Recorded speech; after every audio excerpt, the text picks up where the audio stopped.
Ladies and gentlemen, welcome back to the 3 Point Podcast, episode 2. You will see this coming out very soon. I got Talon here with me. I got Sam, and we got our special guest. Who is this?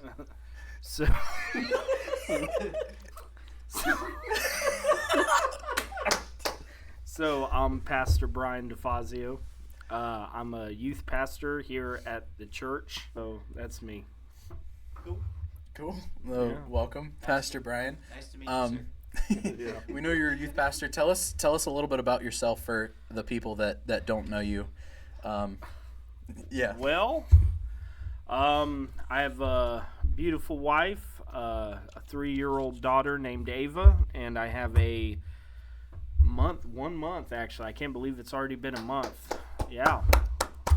1 month old baby boy named Micah. Nice. So we're gonna throw those on the screen too, and that's just a reminder for me editing this later. Oh yeah, we're gonna throw that on the screen. Yeah.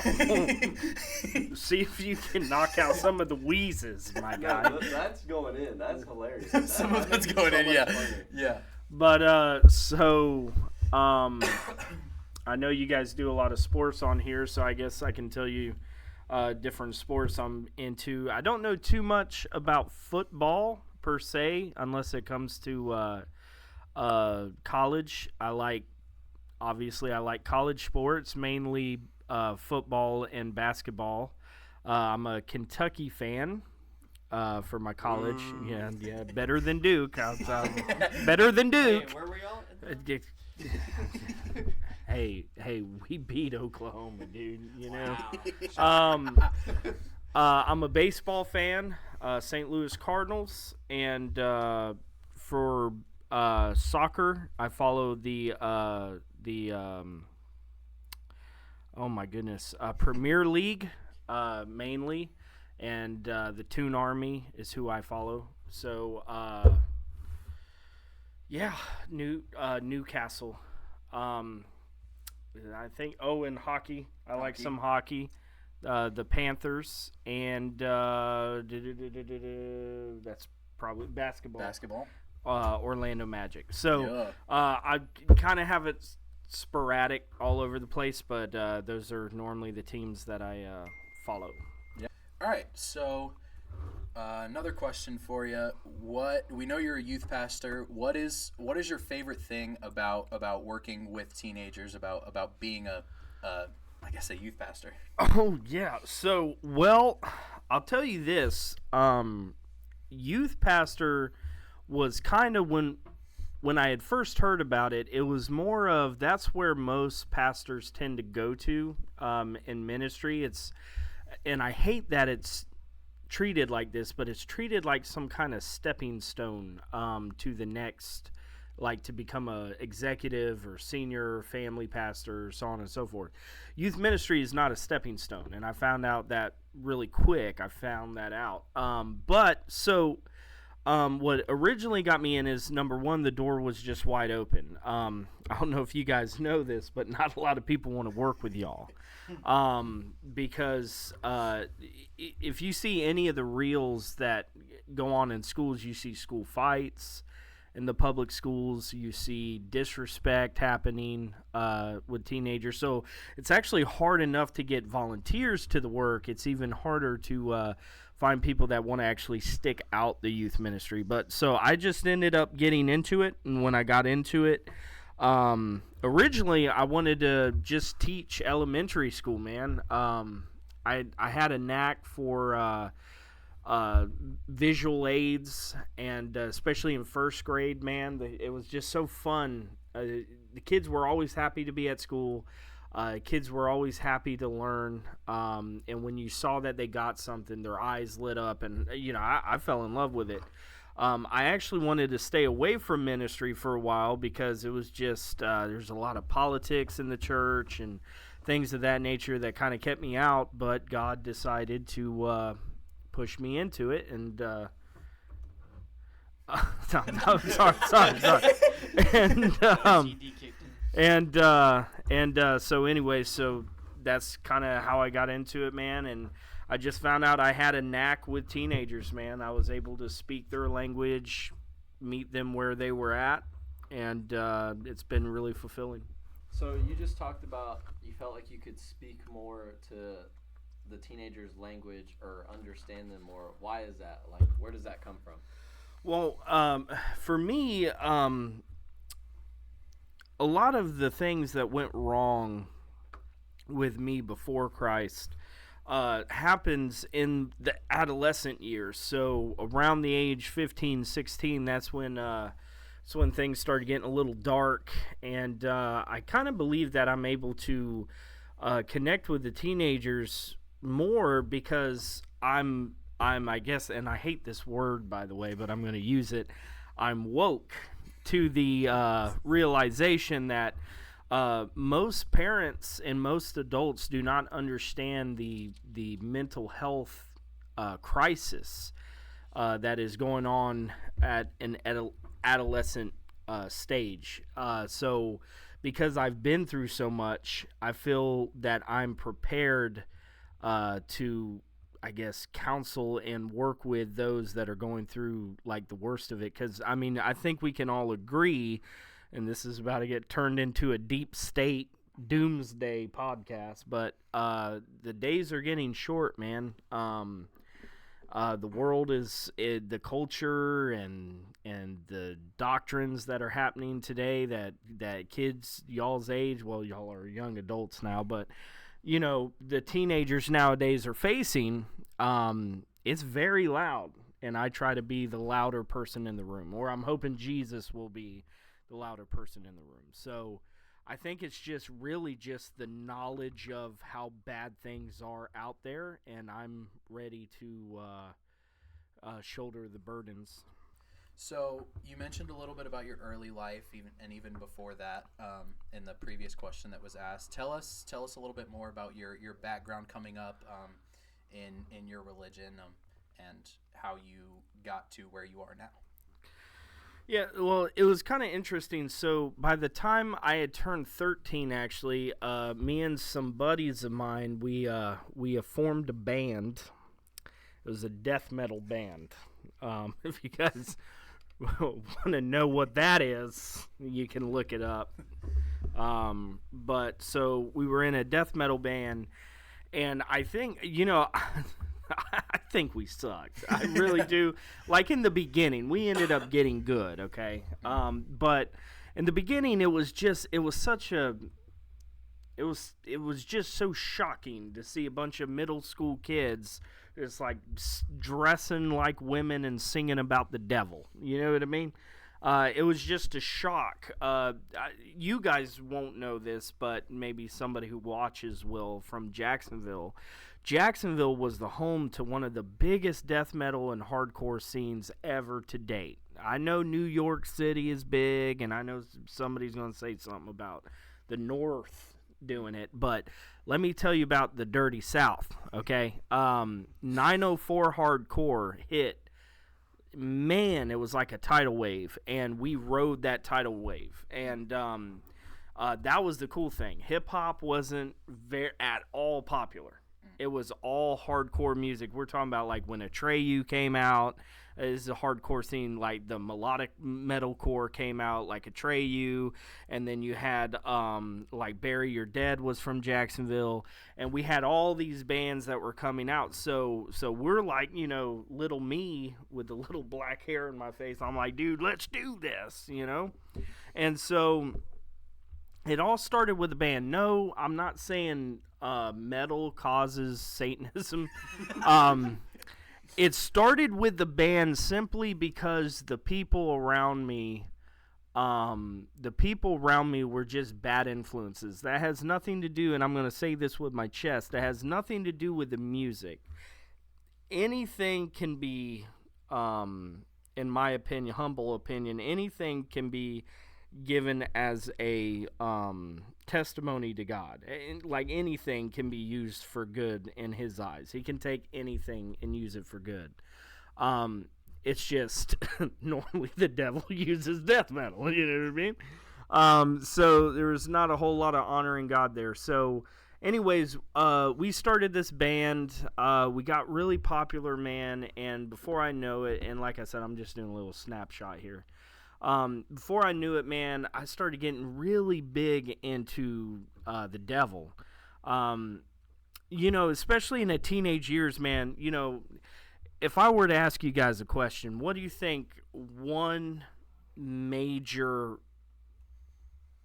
issue with a teenager like they face since you guys came out of being a teenager? What would you? Yeah, I would say lust. Lust is probably the number one in our society. Lust is big. Yeah. Trying to find somebody to look up to as a leader. Probably it's the like biggest thing, I feel like.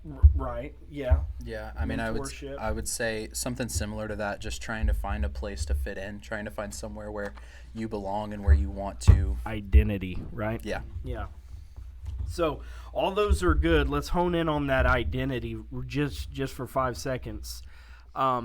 We want identity. Teenagers really search for identity. And, man, I got to tell you something, man. I got bullied bad. Like, it was bad, dude. It was so bad that one time I was holding hands with my girlfriend, and the guy came up to me, and he used his arm to push me up against the locker. I'm still holding her hand. And he kind of, I'm 5'6", man. He yoked me up onto the locker, dude. And I'm looking down. And my girlfriend is just like, I knew she was writing that Dear John letter, bro. You know what I mean? I knew that the breakup was coming, or at least get cheated on, So, man, my identity was, hold on, I'm skipping. The thing that shocked me was, which is why I have that tattoo, when I looked down at his arm, he had a tattoo of Jesus on his arm. I was looking at Jesus while I'm getting bullied, and I'm gonna say his name. No, I'm not. I'm not gonna do it. Name, address. Yeah. I'm actually friends with him on Facebook. He's a good guy. It's all good now. Now it's all good. But no. Anyway, so I started like asking about this guy, right? Because I kind of knew something about him. I knew him and my brother didn't like each other, and a couple other things. But I wanted to know more about him, and I ended up finding out that he was like, so Talon here, well, actually all three of these boys were kind of like my right-hand man in youth, right? Because I always went to you guys for everything. He was y'all in his youth group, and he was picking on kids. So, oh man, of course I'm not mad at this guy. I'm not mad at the devil. I'm mad at God, right? I'm mad at Jesus. So I just kind of opened myself out there to be contacted. That's as far as I'm going to say. And I was contacted. So fast forward a little bit. I'm actually practicing theistic Satanist. My life started to go downhill. I became a drug addict after a while. About the age of 17, I started my first narcotic, and it lasted up until the age of about 20, 21. I got in a lot of trouble, and then I got kind of pushed into the Army, and, throughout the Army, kind of taught me how to be a man, but didn't really tell me anything about Jesus. So I knocked off all the punk stuff, being a punk kid. And then when I got out of the Army, just some things happened in the Army that kind of messed with my head. I became very abusive towards my wife that I had at that time. I was about 24 at this time, 24, 25. I became abusive to her, and thankfully she left. She was a Christian, and I was not, obviously. And after she left, man, that was, God darn, man. You want to talk about pain, brother. I was ready. I'd rather die, right? I would just rather have died. Just hit me with a car or something, dude. I'm ready to go. But, it just, a series of events, man, just ended up, I found out that she started really getting back into the church. So I said, hey, man, I got a bright idea. I found a pamphlet to Trinity Baptist College, and I said, well, this is going to be easy to manipulate my way through, because even as a pastor speaking on now, we are very easily to manipulate. I mean, we really are. Even if you have your prayer life up, it's really easy to manipulate a Christian, because we're just so wanting people to know the word or to be saved that a lot of times we're scared to test the spirits, because lest we come off as judging, right? So, Trinity was more liberal when it came to, looking into backgrounds or anything. So I gave them some little fleshed out, what do you call it, testimony. So would you say you're like a DEI acceptance? Yes, I was. They didn't have enough tatted up hobbits walking around TBC. So anyways, I end up going there. I go to Trinity, and man, I'm thinking, dude, I'm gonna get her back. I picked youth ministry. Well, I got told to go into youth ministry, because at first I just did pastoral theology, because I said, dude, you know what's going to get her back? I'm going to become a pastor, because that's like the ultimate boy in the hood, right? Now, I didn't even understand, I knew nothing of church. I thought that when you graduated, it was kind of like the Catholic Church, like they'll ordain you at the end and then just shove you into a church. Like, that's how I thought Christian college. I was so wrong. Anyway, so I'm thinking that's going to happen, and I'm just, I'm smoking cigarettes in the parking lot. Do not condone, by the way. Yeah, don't do that. We don't condone that. I'm just doing a whole lot of stuff that I'm not supposed to do. And sure enough, I get into a Bible doctrines class, and guess who's sitting next to me but my ex-wife's new husband. Yeah. So I was ready to leave. I ended up taking a trip to Nepal on a short-term mission trip. I had to do that before the professor that I was under was going to let me resign from the school. And lo and behold, man, I found Jesus on that trip. So, yeah, man, it's a crazy story. It's a really long story. That probably went pretty long too, but that's just kind of a snapshot of where I've been at. So I know you talked a little bit about you joined the Army, and what would you say is like the biggest thing that you learned in there, and what if for someone looking to join any branch of the military, what would you give your reasoning for why they should or shouldn't do it? Well, the biggest thing I took away from the Army is tough love, man. Just being forced to not be lazy, knowing that if you want quality, you have to work for it, that there is no gain without some pain. So that's probably the biggest thing I took away from the Army. There's a lot of people going into the military, and I always say this. So I was combat. There's a certain type of somebody that goes into combat, right? I break them down into two groups. You've got your Steve Samuels, or your like Captain America type guy that goes into the combat, that become they'll normally retire out of combat. That just super hula, high speed, low drag type of dudes that can do like 800 push-ups and just eat a honey bun and be fine. You got those type of people, and then you got the bottom of the barrel type people that score a 36 on the ASVAB that is just more A-type personality. I would say this, because this is a common thing that happens in the military. There's a lot of gatekeeping, or at least when I was in back in the day, that you have to be a certain MOS or a certain thing.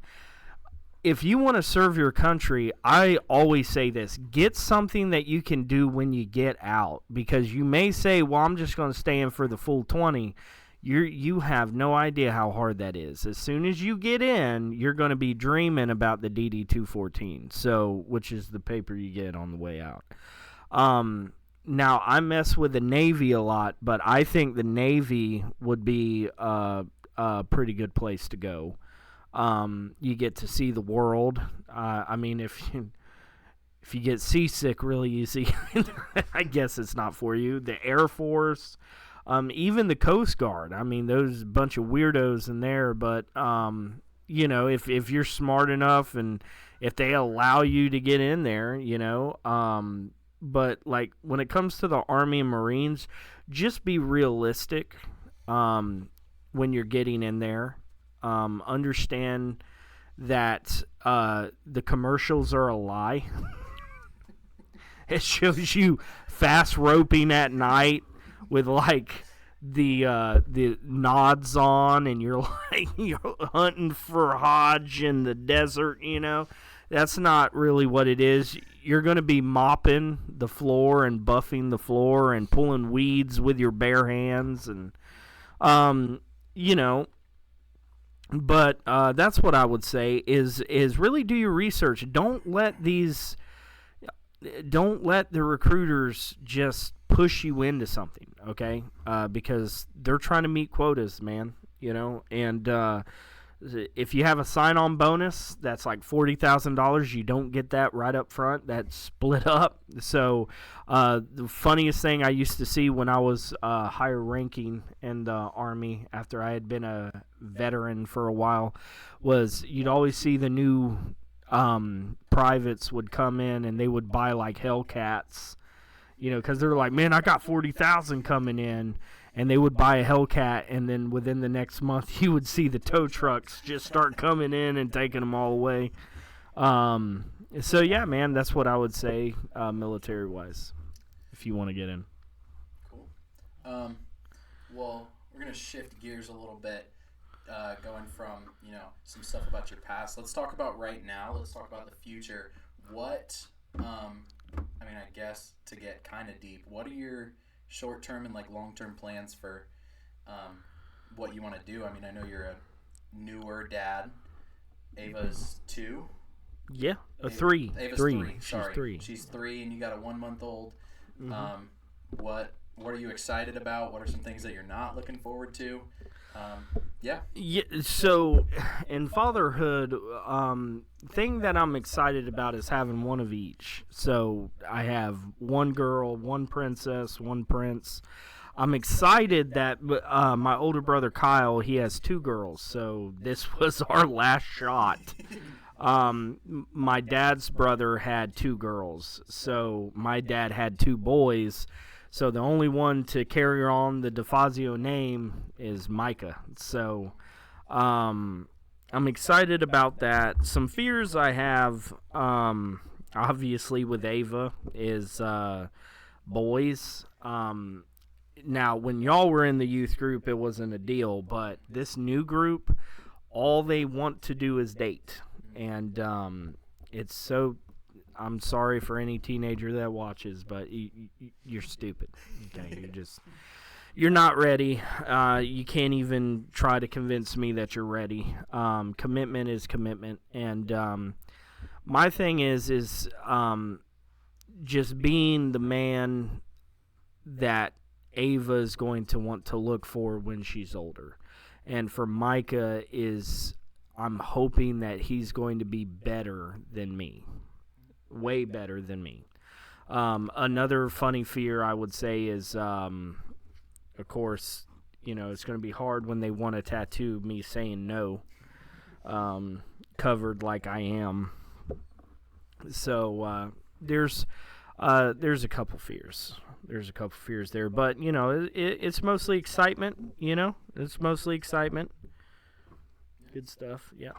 So I know before we came in here, Pastor Brian, you talked a little bit about some breaking news, some primetime news. Tell us a little bit about what has gone on today. in the 5th round of the draft. Are you talking about Sanders, boy? Sanders, man. All that talk, dude. And then he goes, what, the 5th round? 5th round after being projected earlier in the offseason to be a top 5 pick Yeah. in the draft. All right, but who projected it? Everybody. Everybody? Everybody. Even Everybody. There was everybody. people saying he would go number 1 to Tennessee. Everybody. Okay, but all right, pull up his stats real quick. Yeah. I want to see his run time. He didn't do any of that. He didn't do the combine. He did. Well, then what are we? Okay, well then, all right, just pull up Colorado's. Pre-draft. Let's just look to see what it is. So Sanders is physically and mentally tough. Actually, All right. so we're gonna throw it over here so you guys can see what we're looking at as well. Sanders is physically and mentally tough. He takes big hits to make plays and can elevate his game in critical situations. Held on to the ball too long and tried to make too much happen in 2024, but he's shown the ability to get the ball out and pick defenses apart with short to intermediate passes over the course of his career. Sanders can throw receivers open, holding safeties with his eyes, getting through his progressions given time and space. Keeps his eyes downfield as he moves around the pocket, and he makes off-platform throws. His arm is strong enough to make every throw, and he can pass into tight windows when he gets the ball out on time, and with anticipation. He can also scramble for first downs. No, yeah, that's what QBs do. Look, man. Because I got to get this off my chest, okay? I got to get this off my chest. So, everybody is trying to be like the next Mahomes or the next Brady, right? It's the QB position, right, that has been in the limelight, right, for the better part. So, that's what we're looking at here. He's trying to be a jack of all trades. He can throw under pressure. He can scramble. He's not scared to get a hit. Like, that's the thing now. Mm-hmm. Like, what about him is unique, though, is what I'd like to know. Yeah. Like, I'd like to see his style. Well, even his style isn't really, that unique. So a lot of what I've heard about Shadir is he's mentally incapable of being a humble man. Yeah. He's very cocky. A report came out, an anonymous GM talked about it was the worst draft interview he had ever been a part of.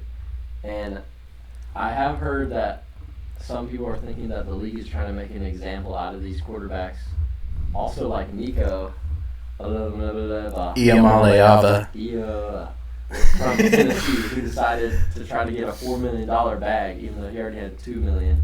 And then he got kicked off the team, and he's now at UCLA, only dragging in, I think it was like 1.6, 1.4, so even less now. So I think what they're doing is they're making an example out of these quarterbacks that think just because they got all this NIL money, they think they're the top dog.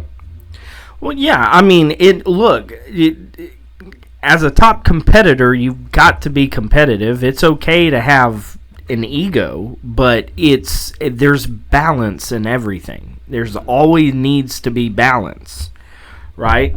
And whatever happened to just letting your stats speak for themselves? Why do you need to be louder than the stats? Yeah. Like, just let your game show who you are. Now, I guess the Shadir fans are probably going to be like, well, let him play then.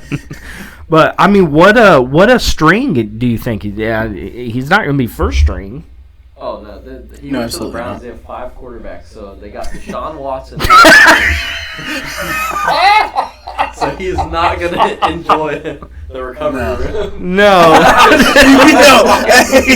got Deshaun lovely. Watson. And they got Joe Flacco, who's flying into retirement. They got no, I'm not gonna hate on Joe Flacco. He was actually cooking. No, yeah, I love Joe Flacco. Yeah. They got Kenny Pickett from the Steelers. Yeah. He's definitely gonna be. I think in the next 2 years he's gonna be painting some picket fences. Oh my. And then they also drafted Dylan Gabriel.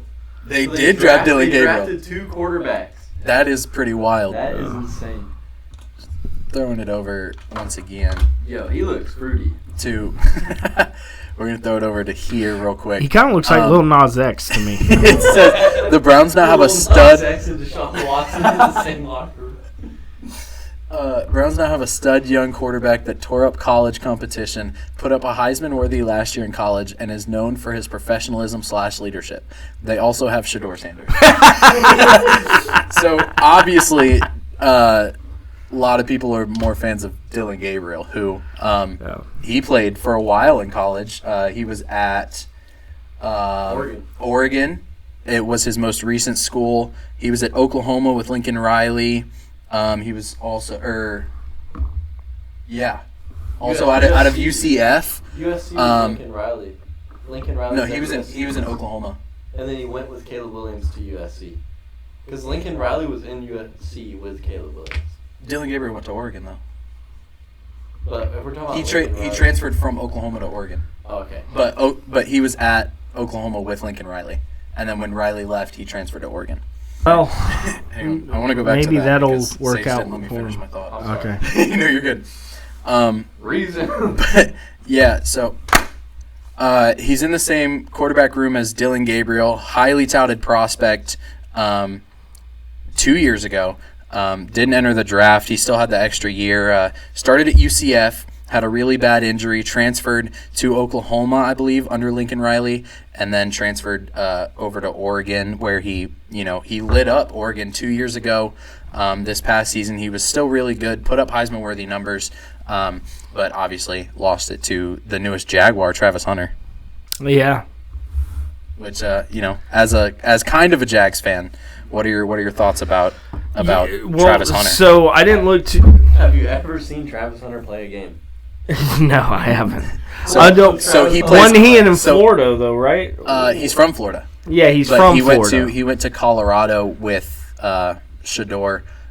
He also is he plays both sides. So he's a wide receiver and a cornerback. Oh, And so he's fast. yes, and he was one of the Wasn't he the fastest? I think the I read best. something. He was the best in the nation Yeah. in college. Right. He wasn't the fastest. Isaiah Bond. Yeah, out of No, but Texas. wasn't he like the top 3 or something like that? I thought I read something about him being super quick. So if we throw this up, 4.38. he ran a 4.38 to 4.40 Dude, 40-yard that's dash. literally the same speed. So that wasn't at the combine. That wasn't. Oh, that was his projection. Whoa, Oh yeah, he didn't do combine. he didn't do the combine. So what did he run at his pro day? Do people just not do the combine? Yeah, a lot of people don't do the combine. So let's see. Okay. He didn't do anything. He was timed at a 4.43. Oh, he did run at At the At the combine. He must not have ran the official one then. Yeah. Okay. Pull up his That's highlights so we can show Yeah. Pastor Brad. Cool. We're gonna throw this over. We're gonna watch some Travis Hunter highlights for Pastor Brian to see. He looks I'll quick. probably cut a lot of this out, but Just get it off into the end zone. Dang, man. What a catch! He's not scared of contact. This is a desperation throw. The play clock's running down. Look at that. That's it. Touchdown for the Jags first to the run. Super Bowl. Quickly out to the right. Big hit as soon as the catch was made.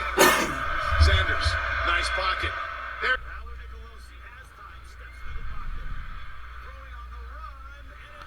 Oh, that was pretty.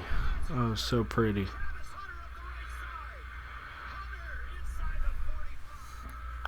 I mean, it's. so yeah. I would have cut this game out though because it's Colorado State. I When they mean, go to 5 minutes, there was Bro knows exactly when it Because I've is. showed this. Well, okay, go down where you see where the peak is on the. Right keep here? Going. No, keep going. Right, yeah. Click on that right there. Oh, go back. 452? Go back a little bit. Right there. Okay, you'll see it. You'll see it right after this. That was a good tip drill. Best highlight. Here we go. The GOAT. Oh yeah. That'll go hard. oh,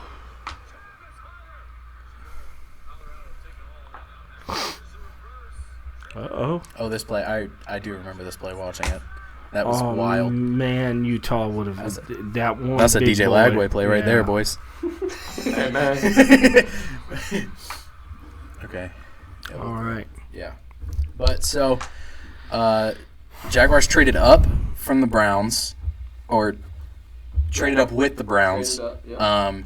to get Travis Hunter, Heisman winner, best college player as voted by the Heisman Panel. the AP Heisman poll. panel. I don't know Yeah. if it's AP. But so yeah, great. I think he's a pretty good addition. I think he'll be pretty good with Trevor. Yeah. You know, He's going to say something so controversial and say he's just going to want to punch him after this. look, man, I just wish it's one thing to have the talent. It's a whole nother thing to have a QB that has IQ. Yeah. Okay, that's all I'm gonna say. Trevor definitely has IQ. Let's actually pull up Trevor Lawrence's IQ score. let's I'm also talking about the fact that Pastor Brian never watches Trevor Lawrence. I do watch some of the games. I got to see the 300,000 picks he threw throughout his season, last season. Actually, last season was the least amount of picks he's had in his career. But it was still over 10. It was very much over 10. What? So was Patrick Mahomes, who threw 15. Patrick Mahomes isn't that good. Yeah. He He's is. overhyped. What I'm Patrick Mahomes is saying. overhyped. That is outrageous. So, okay, here's my thing on Patrick Mahomes, and we're getting into really hot What? takes What? here. No, whoa! Hold on. Okay, hold on a minute. I understand. Look, and I'm not a Mahomes fan. Yeah. Okay, I'm not a Mahomes fan. But whatever he has done has constantly landed him fighting for a Super Bowl ring, where Trevor Lawrence has not been able to lead us out of a paper bag. So I just want us to understand when I say IQ, you can't take one or two bad games from Mahomes and then just look at the dross that we have with T-Law. Okay, well, So- let's also look at so- Trevor Lawrence's all four of his seasons. First season, rookie season, bro had Urban Meyer as his coach, who was grinding on women in the bar that season. That drama. Then you had season 2. Allegedly. Doug Peterson. Hey, you know, in the garden, Adam blamed God and he blamed Eve for all the troubles.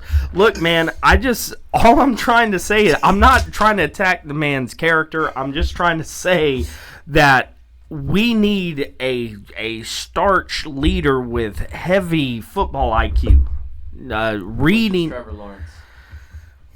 I promise you. So I would so rather let me- have the guy let with me- the handlebar mustache. Let me say what I was back. going to say about Mahomes. So, I don't hate Mahomes. I will get that. I will throw that out there very quickly. I don't hate Mahomes.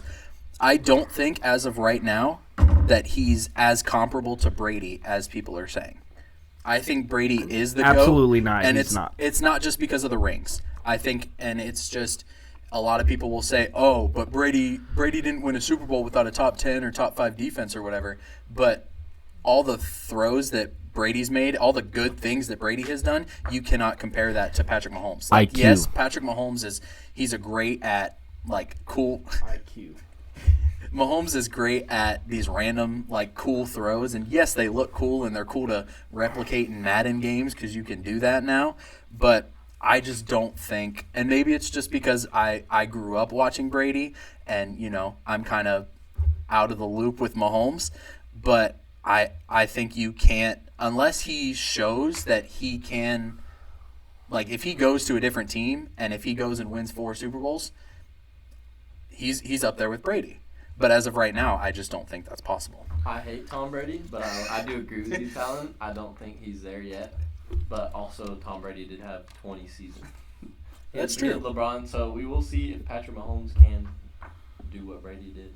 That is true. Do I see it And- happening? No. And you know, if he does, that's great. That's perfect. We will have a LeBron Jordan situation in the NFL. But it's similar to I think he's pretty well off Oh, absolutely. on his way. Yeah. You know, neglecting to see the poor performance he did during the Super Bowl, but Yeah. people are allowed to have off nights. Yeah. Well, and so let's switch real quick because that just brought me a good point.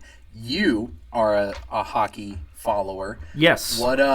So we talked about the LeBron Jordan. There's a lot of people talking now about Gretzky and Ovi. Yes, dude. Yes. So I wanted to bring that to your attention. Yes, See what you thought so, about the Gretzky Ovi situation. So after this he is broke the record. Yeah, right. Sorry, I got You're really good, excited. you're I'm like, you're like still trying to get the question out. I'm just like, so.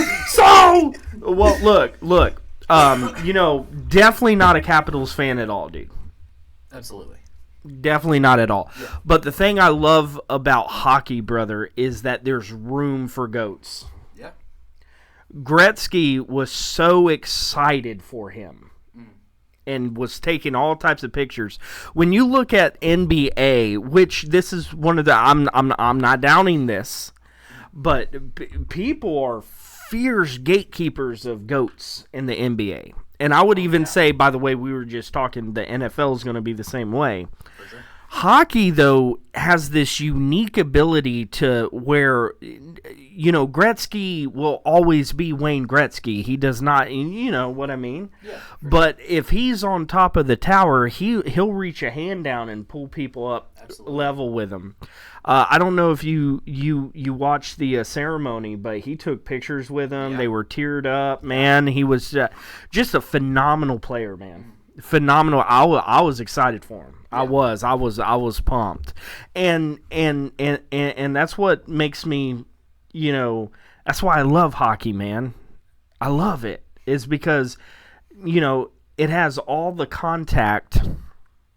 Maybe not all the contact, but more contact. Way more contact. Of football, but pride is not too much of an issue, I don't think. No. You know what I mean? Because you get a fist fight, so you can. It humbles you, man. Yeah. But no, dude, I was so excited for him. I was so excited, man. I was just elated, and I just wish he wasn't the Capitals, man. I wish he'd go ahead and turn the Panthers into the dynasty, bro, that we deserve to be. As a Lightning fan as well, I have to kind of say this, but he will be up there, and I think in a couple years, Sidney Crosby will be up in that talk. He's good. Yeah, he's good. He's I said, it's. I think if I had to compare him to something that Sage and Sam could understand, I think he is the Drew Brees to Ovi's. Yeah, dude. Yeah. That's actually perfect how you put that. Yeah. I can see some Breeze action. Yeah. No, that's good, man. I was pumped to see it. All right. Pastor Brian, we got one more question for you. Sage is going to wrap us up. What you got, Sage? So, I know you said you were a Magic fan earlier. Die hard. As the last question, we want to know, as an at-home GM, what are your thoughts? What do you think the Magic should do going forward? Okay, so smart trades. We are good with the new bloods. We need... It drives me crazy, but does anybody else, or am I just taking crazy pills? But these little mini dynasties are just being formed, right? You're getting Kyrie Irving, and you're getting KD, and you're putting them all into just like this ball and putting them into one team, right? And then the team is killing it. We need veterans. We need a KD.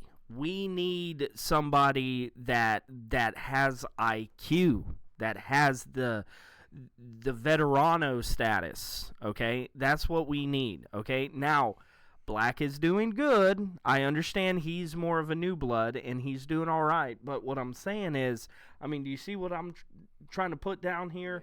Is that why not put Kyrie? What can we give them for Kyrie? Not P5, but what else can we give for Kyrie? Now, we do have Jonathan Isaac, right? We do have Caldwell Pope. We do have, P5 out there in the forward position, and he can flex a little bit as a stretch 5. But what else could we do? Like, veteran status, somebody that has that is just a natural at just reading the wood, man. Well, KD is definitely one of the top people to hit the trade block this season. And KD would be crazy. If we got KD, I would trade literally everyone on the team besides P5, right? Mo Wagner, trade him. I'm sorry, and I know Franz or none of them are gonna see this, but if you did see this, I'm 5'6", okay? I'm 5'6". You can go ahead and make fun of me for that, but Mo Wagner, yeah, Mo Wagner, Caldwell Pope, bye. Jonathan, yes, for KD. I'm a huge KD fan. You know that. Have you ever seen me do my top of the key hit? I do the KD shake. Now look, all I'm saying is we're good in the paint. Magic has always been good with or has always been known to just get bigs, right? Mo Bamba. Think about all the other bigs. What was that other guy's name? The one that had the 10-foot reach. Bobo. Bobo, man. Bobo. Bobo. No, I said Bobo. You said Bobo first. Bobo. It's the Middleburg. Bobo. It's okay. Yeah, that's the Middleburg way to say it. No, but yeah, man, we're always getting the big guys in the paint. Where is our stretch at? Now, Banchero can hit it, yes, but who else? I mean, do we have anybody Cole Anthony is raw. in the perimeter? Just in general. Yeah, but Just what I'm as a saying dude. is we need a 3-point striker, dude. Do you see what I'm saying? Somebody from outside the perimeter. That's what they brought KCP to be, but he's been buns. Yeah, no, a veteran. A veteran, dude. Klay Thompson. Yes, Klay Thompson.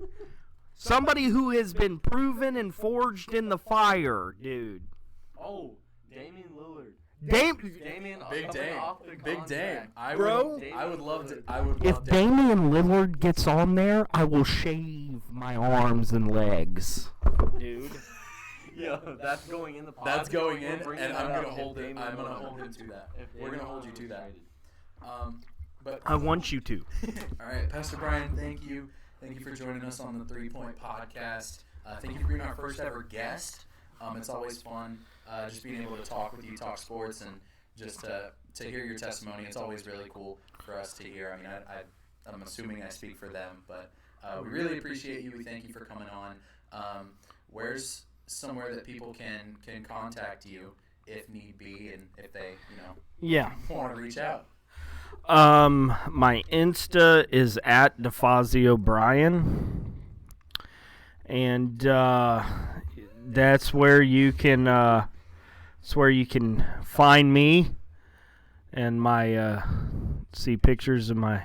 Oh, by the way, I think at that Jacksonville game that was Kentucky. That's when I went and I watched Kentucky lose so badly. That'd be somebody. Hey, that'd be somebody y'all should bring on. I'm actually gonna reach out to him after this. Yeah, that'd be somebody to talk Shout to. out, Young Drew. Get another Kentucky fan up here. But yeah, man, you just go there and you can hit me up there.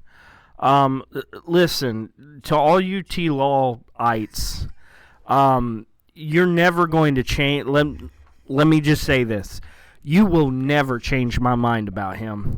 Just so you know, that picture I took right there, that very first one, the reason why we lost, right, that game, we were headed, to the residence the whole time.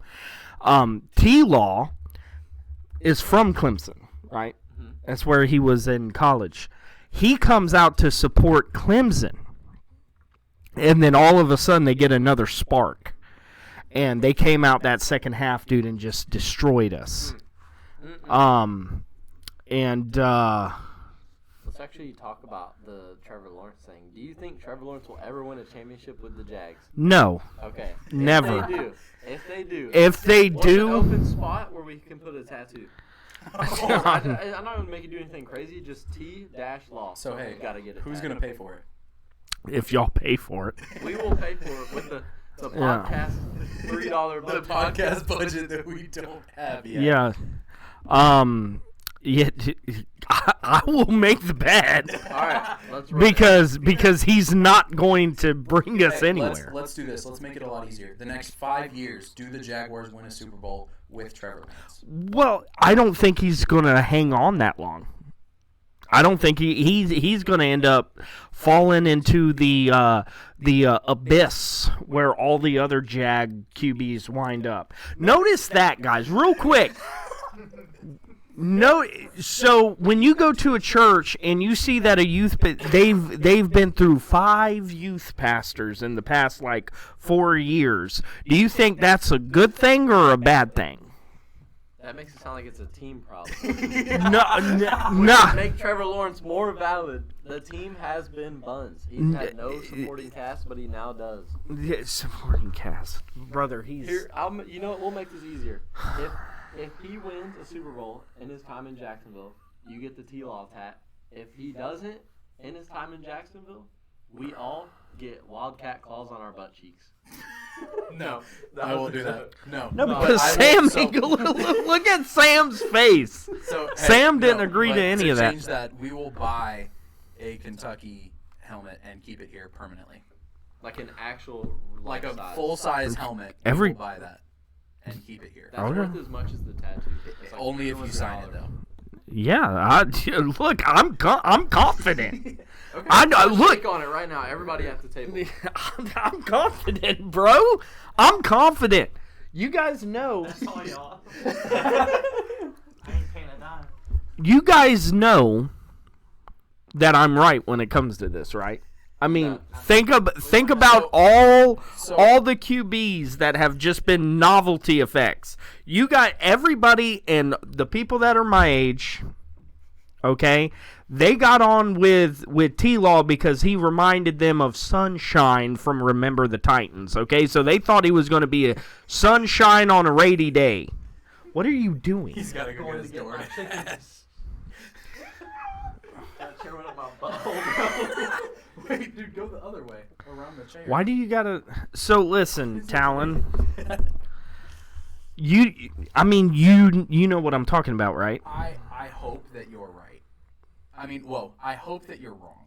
I'm not saying that we're losing just because of T-Law. No. I know that there's I'm possibly other things, but what I'm saying is, I think. What is this guy going to finally do to where everybody's just going to wake up and be like, oh, maybe he's not as good as we thought he was? And You know what I mean? I think that comes down to this season. Because I think this is the best. How many times have we said that, though? No, that's very true. How many That's very times? We gave him 1, 2, 3. How That's many very true. And seasons? I'll be totally honest. I give him this season before I'm totally out. I'm Okay. I'm on the fence right now. After last season, I'm on the fence. I think I'm with But you. I get it. There was a lot of injuries. There was a lot of people we probably should not have paid so much money for that we did pay a lot of money for. Christian Kirk, Yeah. Gabe Davis. Well, We should not have paid as much money for these people. And also, the O-line. We got to Absolutely. make sure the Yeah. O-line The is O-line issue, the fumbling issues. right. On both our running backs and our receivers. Yeah. But Because defense was pretty good, if I remember correctly. Yeah. It wasn't the best, the but only it was problem pretty with our good. Defense, it was really good. We just could not keep them off the field. And no turnovers. And Absolutely. very no little. turnovers. But that also comes to the fact that we couldn't keep them off the field. Yeah. And with that being said, ladies and gentlemen, thank you for watching the 3 Point Podcast. Again, I'm Sage, Talon, Sam. Thank you, Pastor Brian, for joining us. Yeah. And we out this joint. Like and subscribe. We'll see you guys next time. Goodbye.